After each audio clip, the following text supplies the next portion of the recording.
este precioso clima. Esta mañana la primera presentación se va a referir en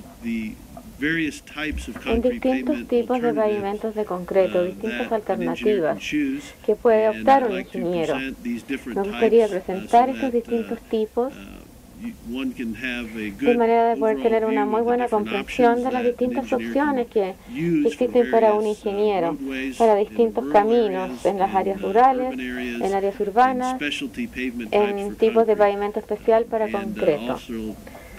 Además, quisiera presentar nuevas innovaciones que están siendo utilizadas en los Estados Unidos, así como en otros países. Estos son los tipos de pavimentos de concreto que voy a discutir brevemente en esta primera presentación, terminando con distintos tipos de alternativas que se pueden utilizar para rehabilitar asfalto deteriorado o otro tipo de pavimentos. Como sabemos, la losa de concreto básicamente es lo que vamos a discutir el día de hoy. Además, tenemos que recordar el nivel de subsuperficie, la base, el piso del suelo compacto es tan importante para el desempeño del concreto y del pavimento. De manera que no quisiera invertir mucho tiempo hablando de la capa de superficie, sino también quiero reforzar la importancia que una base tiene que ser de muy buena calidad, buena densidad, con materiales de buena calidad y uniforme. Eso es tan importante como la buena calidad del concreto. Nuestras bases también son muy importantes debido a diversas razones. Tenemos que tener un soporte uniforme bajo la losa, porque sabemos que las fuerzas de la losa se minimizan cuando tenemos un apoyo uniforme, un soporte uniforme, cuando no existen áreas sin soporte o potenciales expuestos a erosión que podrían ocasionar una falta de soporte. De manera que es muy importante, especialmente cuando tenemos un tráfico muy fluido. Además, necesitamos una base para poder mejorar y deshacernos de la presencia de agua que podría estar presente bajo la losa. Además, evitar un tipo de bombeo que podría nos llevar a un problema que hemos visto en Chile. Una muy buena base puede limitar la cantidad de bombeo y falla. En áreas donde existe congelamiento, como en el sur, se hace también necesario tener una presencia de la presencia aquí para evitar el escalonamiento, para acciones de frío. En la montaña también tendríamos la misma situación. En áreas cuando hay mucha lluvia y suelos muy costosos, nos va a ayudar con la cantidad de deslizamiento que ocurre en otro tipo de pisos. De igual forma, hemos construido en forma muy fluida el pavimento de concreto. También tenemos que recordar que esto se está construido en el nivel apropiado, es decir, puedo construir una parte de refuerzo muy, digamos, suavizada, pero también la base tiene que tener distintos grosores para poder soportar movimientos muy gruesos. Como ustedes piensan, los distintos tipos de bases que están disponibles para el ingeniero depende realmente de la ubicación, la aplicación, la disponibilidad de materiales. Ahí podemos optar distintos tipos de bases que he mencionado aquí. Por supuesto, estos tienen distintos costos. La parte superior, evidentemente, es la más económica, y si es posible, quisiéramos utilizar una base granular que nos puede ofrecer un soporte muy uniforme, económico, con materiales naturales que estén ubicados en la cercanía del proyecto.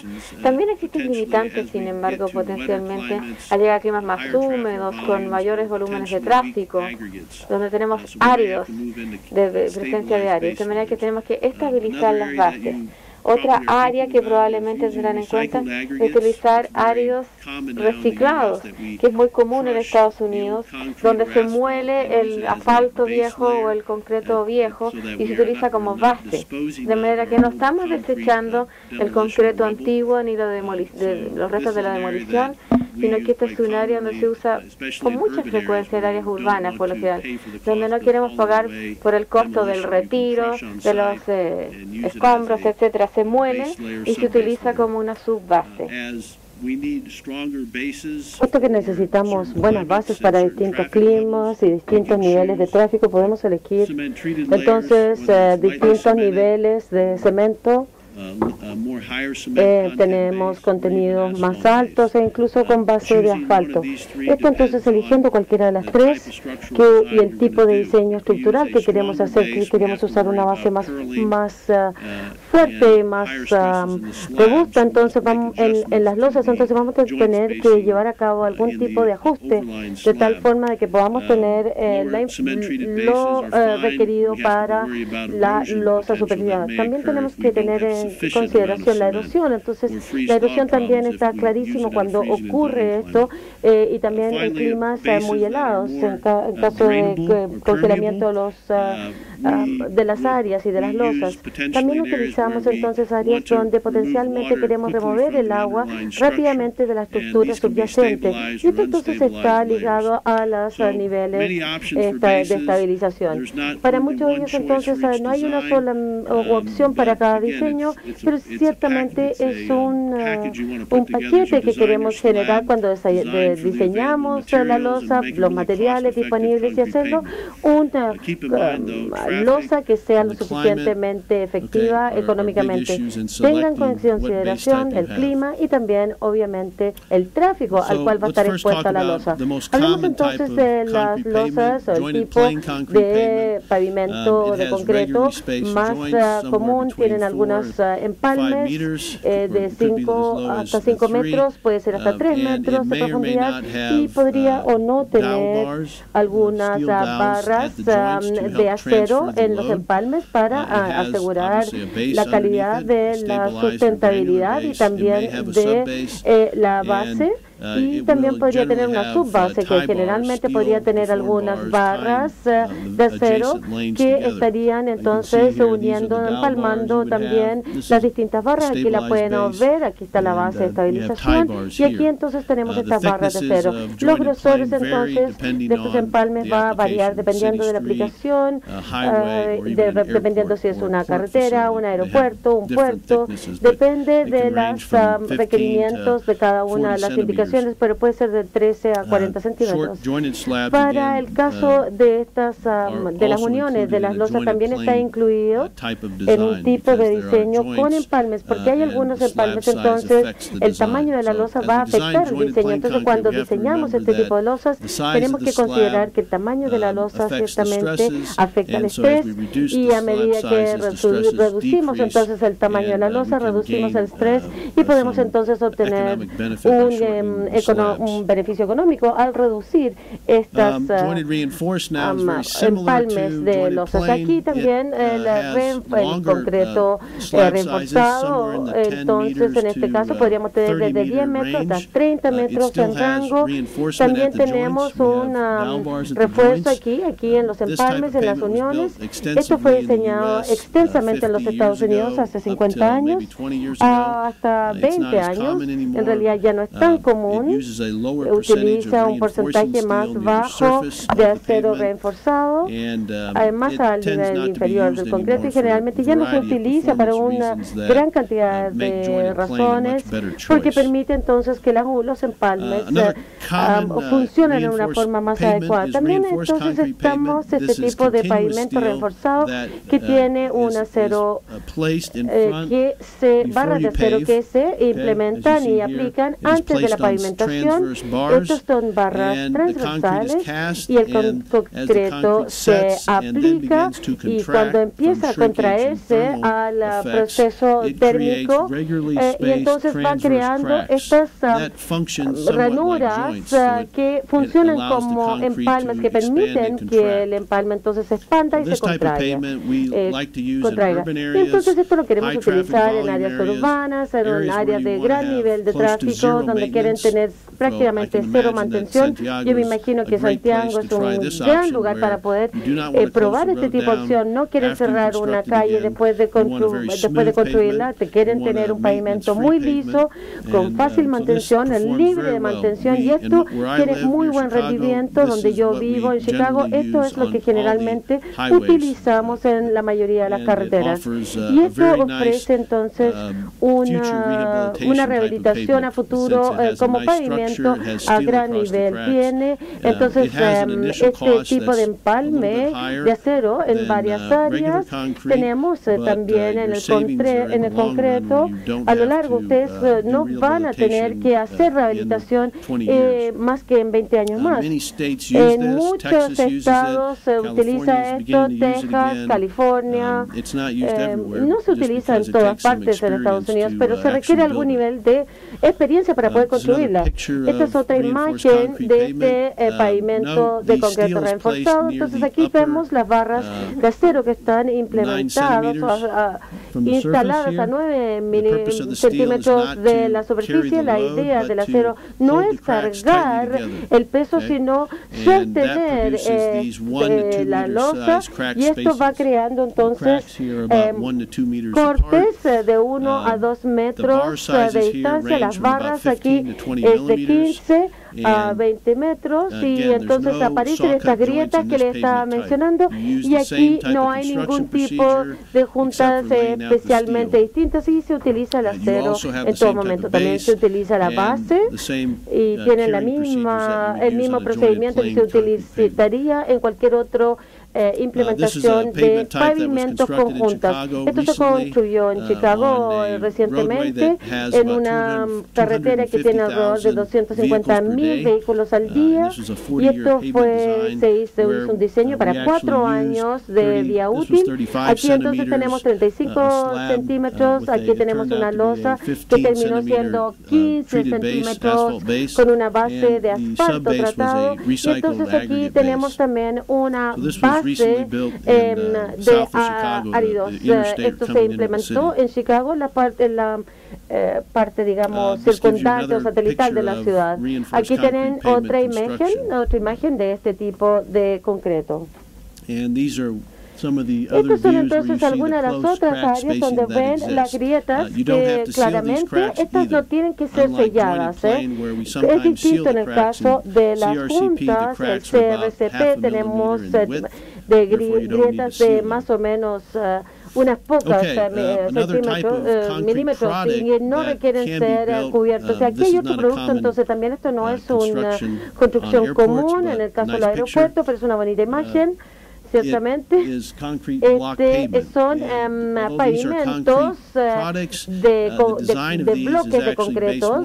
Esto está basado en un pavimento, en un diseño de pavimento más flexible. Esto se transmite a la base muy rápidamente. Aquí no hay doblajes, hay bloques no como en los normales que hemos visto previamente. Cuando diseñamos esto, entonces utilizamos herramientas flexibles para poder implementar esto. Entonces esto se utiliza en áreas, por ejemplo, tenemos tráfico de movimiento lento, también puede ser de movimiento más pesado, pero van a tener que hacer una mantención en este tipo de bloques por naturaleza.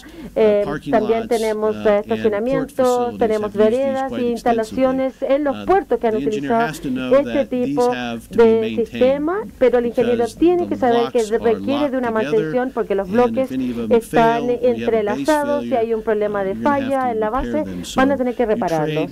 Ustedes pueden intercambiar larga vida por una mantención en el caso del pavimento en bloque. Esto es una sección transversal que tenemos aquí. Tenemos los bloques de pavimento de 8 a 100 milímetros. Esto se pone sobre 30 milímetros de una cama de arena, y luego la base tratada o no tratada. Entonces van a tener que ver los niveles de carga en el caso, por ejemplo, de los aeropuertos.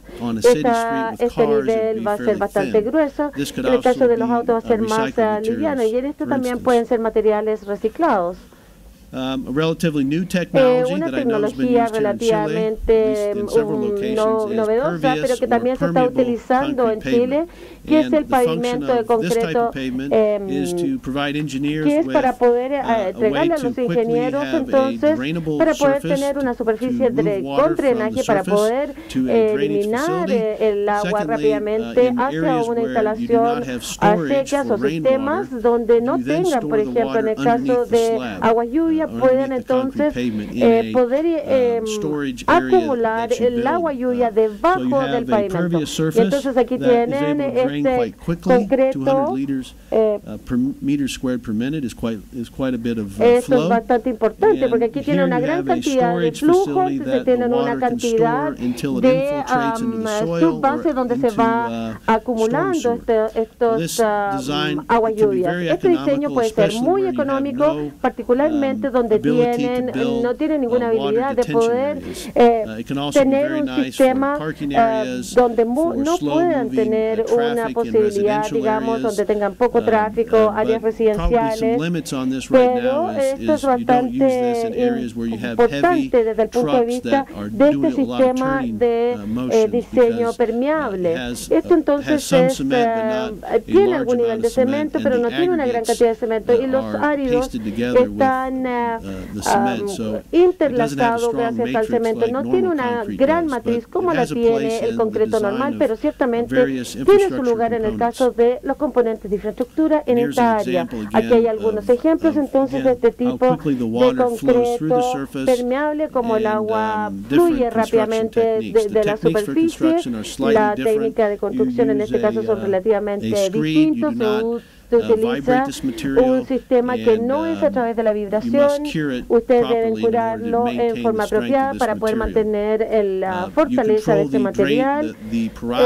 La porosidad de este material entonces se hace a través de una malla, ciertamente, pero es se utilizan áridos bastante comunes. En el caso de un concreto reforzado por fibra, esto también entonces podemos ser un sistema de CRCP. Agregamos la fibra para poder realzar la capacidad de un pavimento común, digamos. Si queremos elevar la cantidad de áreas o la cantidad de peso que debe sustentar este tipo de loso, esto es particularmente importante en el caso de los overlays, donde tenemos restricciones, donde podemos tener reestructuras adyacentes como puentes o rampas, donde tenemos que mantener la elevación. De la misma forma podemos ver a los aeropuertos que pueden tener las mismas restricciones, y también podríamos utilizarlos en instalaciones industriales. Esto es muy común, utilizado ya en pisos comerciales, donde tenemos grúas, horquillas, donde tienen sistemas de elevación, etcétera. Entonces, este tipo de concreto o pavimentos FRO, entonces son ciertamente una buena opción. Estas losas delgadas, entonces, son bastante agradables en la utilización. Se puede entonces ver la unión de estas juntas, tiene un beneficio dual en este caso. Y entonces aquí podemos ver la fibra sintética, que puede lograr un buen comportamiento, y también podemos tener fibras de acero, podemos tener los sintéticos. Se puede utilizar ambos tipos de materiales. Voy a hablar también sobre el sistema de refuerzo por fibras más adelante en mi presentación. En el concreto compactado por roller no es una tecnología nueva. Sabemos que se está utilizando cada vez más en Estados Unidos por varias razones, porque sabemos más de lo que estábamos usando en el pasado. Sabemos que debido a la situación económica tenemos que construir cierto tipo de pavimento. En este tipo de pavimento en particular, entonces utilizamos un material zero slump, que es entonces un tipo de material para poder instalar este material. Podrán ver esta superficie de concreto normal. Esto es entonces para ver el tipo de superficie de asfalto caliente a alta temperatura. Entonces este tipo de concreto entonces nos permite tener una mayor consistencia o asentamiento, digamos, de esto, y entonces es una área donde podríamos utilizarlo en una área más amplia, en un área industrial, en un área movible, en las ciudades en la calle de algunas ciudades, pero ciertamente vamos a tener distintos tipos de calidades, porque no va a ser el mismo tipo de trabajo. Vamos a tener que ver qué es lo que nos conviene más.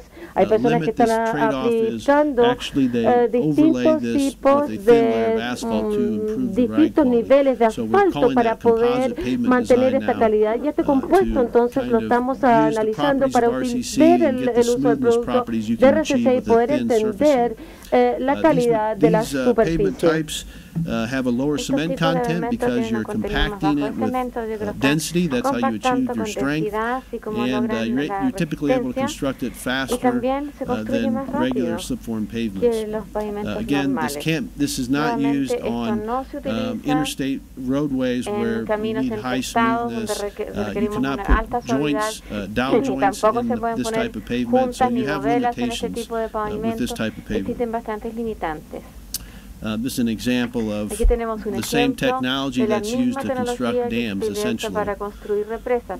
We tend to see these, again, in intermodal or industrial facilities where smoothness is not a problem. We don't care about smoothness, or the visual appearance of the surface, which tends not to be as pleasing.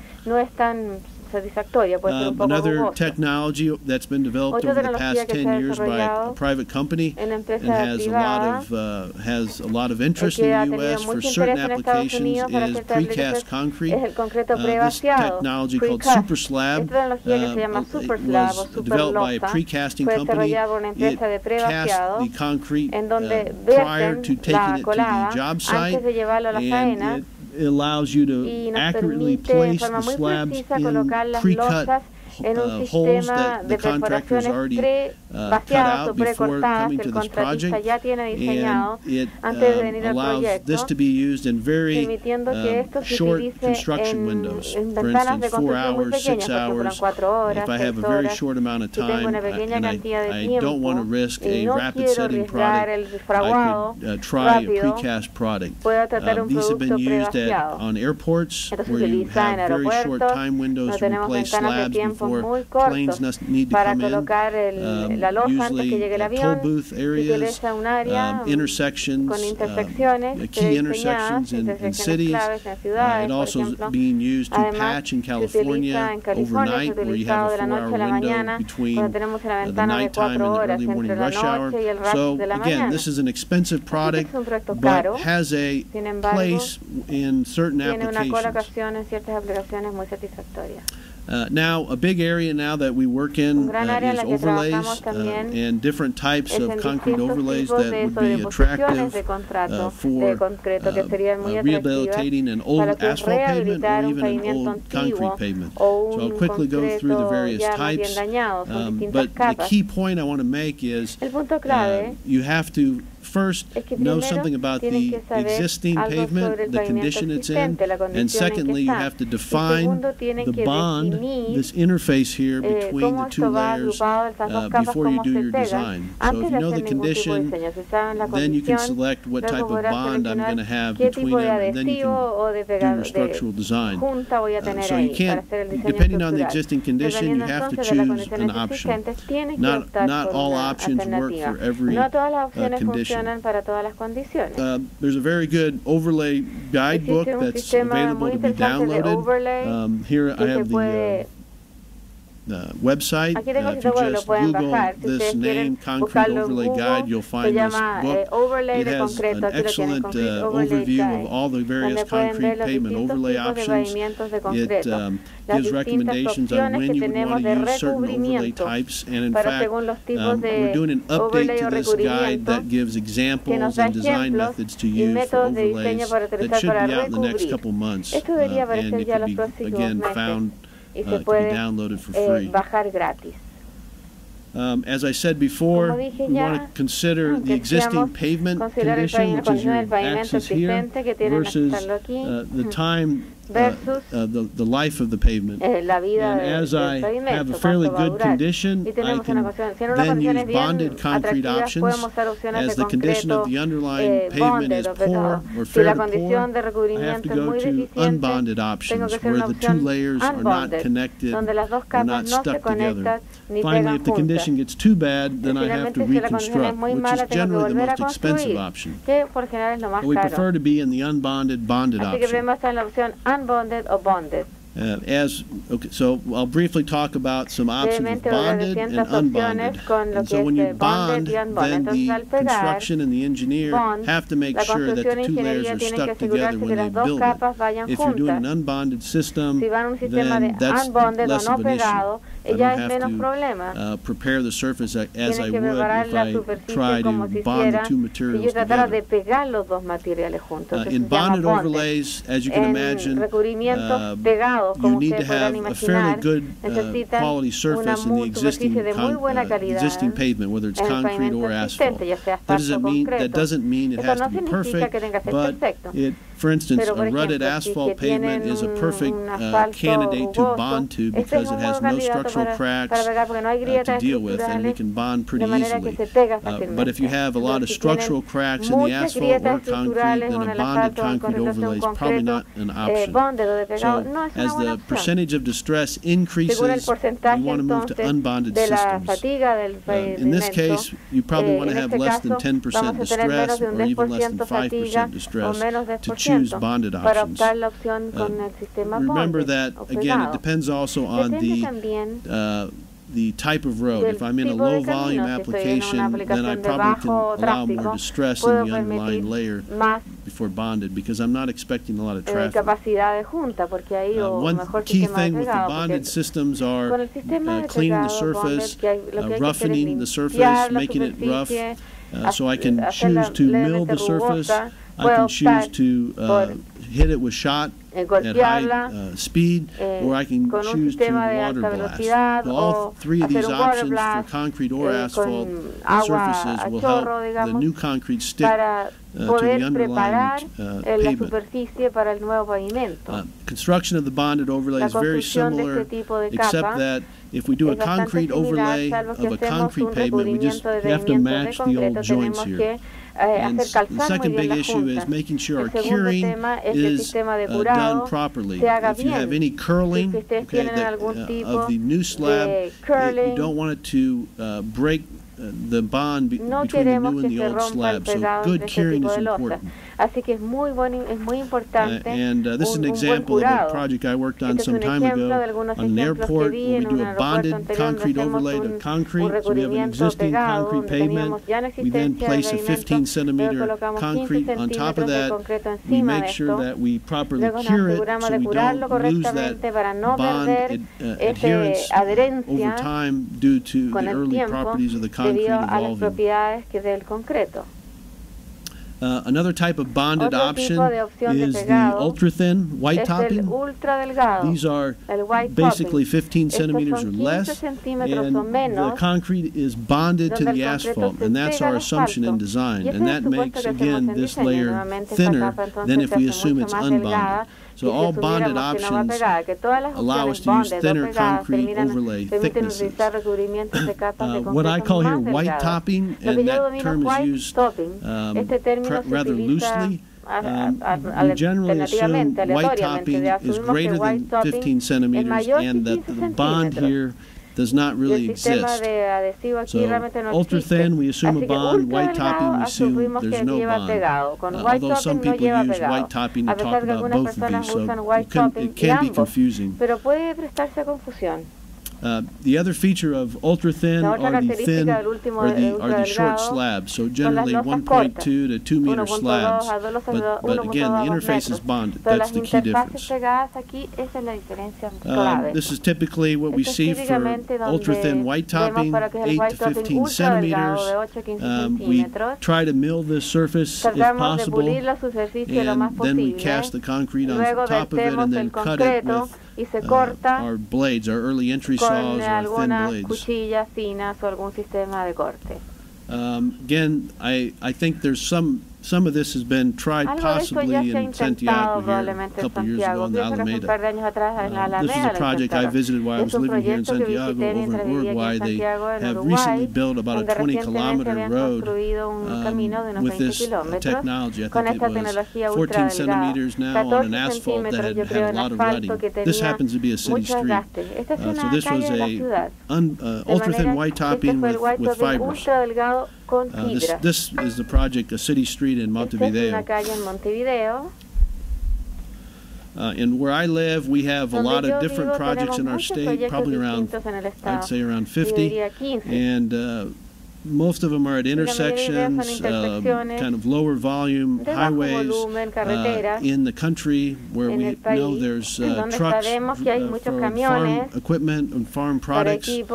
We also use them in parking lots, and the nice thing about parking lots is the condition can be pretty poor to use this. We typically use fibers in these, especially when they're less than 10 centimeters. And I like to use fibers for any option with ultra-thin white topping. In this case, we've built parking lots at various university locations and where I live in other towns. There's another bonded overlay of concrete on asphalt. Again, the original problem with this asphalt was more some rutting issues, asphalt rutting. Okay, finally, unbonded options. For unbonded options, again, it may look like ultra-thin, but this slab is thicker because in the design assumptions, we assume the two layers actually have some slip between them, and that requires a thicker slab to carry more of the load. In the bonded option, the asphalt and the concrete actually share in distributing the stresses. So we have this option. We also have options where we have an existing concrete pavement. We then place an asphalt interlayer or separation layer, and then a new concrete pavement. Generally, unbonded options are between 10 and 30 centimeters because, again, the concrete surface layer has to carry most of the load or distribute most of the load. So if we see the condition of the existing slab or asphalt pavement is pretty fair to poor, we're probably going to choose an unbonded option. This gives some examples of if we had poor joints, load transfer, durability cracking in the concrete, shattered slabs, definitely try to choose the unbonded option. One of the options then, if it's a concrete pavement, is to place this thin layer of asphalt in between the two layers so that you can have a slip between the existing concrete and the new concrete. And so this layer has to be somewhere between 2.5 and 10 centimeters, depending on the project. That thickness can vary. More recently, we've seen some people try this geotextile layer in between the concrete and the new concrete. Again, this option has some merit for certain projects, so I just wanted to mention that. In fact, I have some pictures here. This is being used in the last 4 or 5 years in some projects. So you have an existing concrete pavement here. This is in pretty good shape, except that the joints are having some durability problems from freezing and thawing. So they then place this geotextile, unwoven geotextile, and then they cast the concrete on top of this. And so you have a very stiff base that allows you to reduce the thickness of the overlay and provide some separation between the two layers. This gives a picture of the paving here of the new, I think this was a 15 centimeter overlay, but it's an unbonded design. A couple words about joints. before I wrap up, because joints are very important to the performance of the concrete pavement, and it drives the stress states in the slabs. But essentially, we want to be able to accommodate movements, whether we're building a jointed or a continuously reinforced pavement, and we want to be able to provide as much load transfer between two adjacent slabs. So we have three types of joints. We have a contraction joint, which is cut, again, where we know the concrete will contract and expand, and we can provide load transfer if necessary. We have expansion joints where we want to make sure we can isolate movements to an adjacent structure, and then construction joints, which are a result of the construction process. Again, sealing the joints is again a controversial issue. Some places in the U.S. seal joints, some places don't. So I'm not going to get into whether you should seal or not seal, but it is an option. It does prevent debris from getting in the joints. It doesn't prevent water from getting in the joints 100%, but it does. It can provide benefits, especially on airport pavements where we always recommend sealing. As we think about joint design, again, it is really dependent on how I construct the pavement. So I can't tell you here's exactly how I would joint a concrete pavement until you know how you're going to build it, and you know what type of facility you're going to use. Obviously, this type of joining plan would be a very high volume traffic facility. We have tie bars here. We have dowel bars in this direction. We have a tied shoulder here if possible. This would be one type. If you have traffic that may be under 10 million ESOs, you may not have any of this steel. One key with construction joints is providing load transfer, such as dowels if necessary. Okay, so if you have traffic along a construction joint, you want to be able to provide some type of connection between those two slabs, whether it's a tie bar or a dowel bar. In contraction joints, again, depending on the traffic and the slab sizes, we can either have a plain joint, aggregate interlock joint, a tied joint, or a dowel joint. Again, selection of each one of these joints is very dependent on the project, the slab size, the materials, etc. And again, expansion joints are necessary as we approach bridges, for example, or other structures that we want to isolate movements, but we don't use expansion joints as a rule every 100 meters or every 200 meters. We have enough expansion contraction capability in our contraction joints that these are not necessary unless we're approaching a structure that we want to make sure our pavement doesn't push on it.